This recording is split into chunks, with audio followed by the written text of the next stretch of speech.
Pada suatu hari ada sepasang suami istri yang ingin menyeberangi sebuah sungai. Tapi mereka tidak menemukan sebuah perahu untuk menyeberangi sungai tersebut. Sang laki-laki tua tersebut pun tidak tahu kedalaman sungai. Ia pun sudah tua dan bungkuk, jadi ia tidak berani untuk menyeberangi sungai tersebut.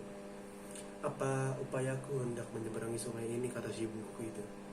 "Dilihatlah, ada seorang Bedawi yang duduk di seberang sungai itu." Si bungkuk pun berkata, "Hai tuan hamba, seberangkan apalah kiranya hamba kedua ini, karena hamba tiada dapat berenang. Sungai ini tidak hamba tahu dalam dangkalnya."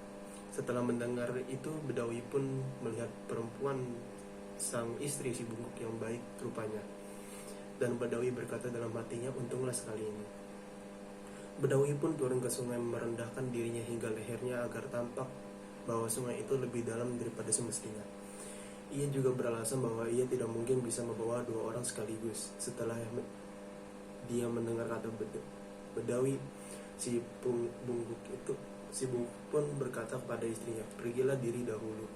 Setelah itu maka turunlah perempuan ke dalam sungai bersama si Bedawi.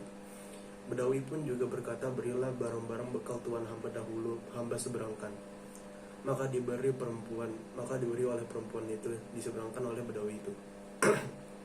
Saat di tengah sungai, si Bedawi mencoba merayu sang perempuan itu dengan berkata bahwa mengapa wanita yang cantik mempunyai suami yang bungkuk.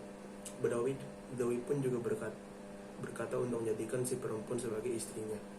Si perempuan pun termakan rayuan si Bedawi dan menyetujui untuk menikah dengan Bedawi itu. Setelah menyeberangi sungai, si Bedawi dan perempuan itu mandi lalu menikmati bekal-bekalan dan berjalan-jalan. Si bungkuk pun menyadari bahwa ada sesuatu yang janggal dan nekat menyeberangi sungai tersebut.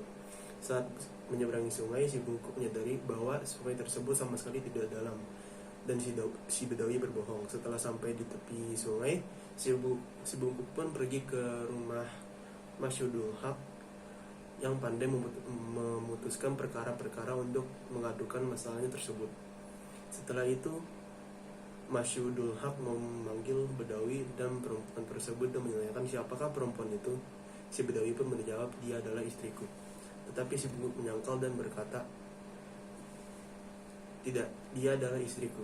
Lalu Masyudul Haq bertanya kepada si perempuan, "Siapakah suamimu?" Si perempuan pun menjawab, "Suamiku si Panjang." Setelah itu Masyudul Haq pun bertanya bergantian.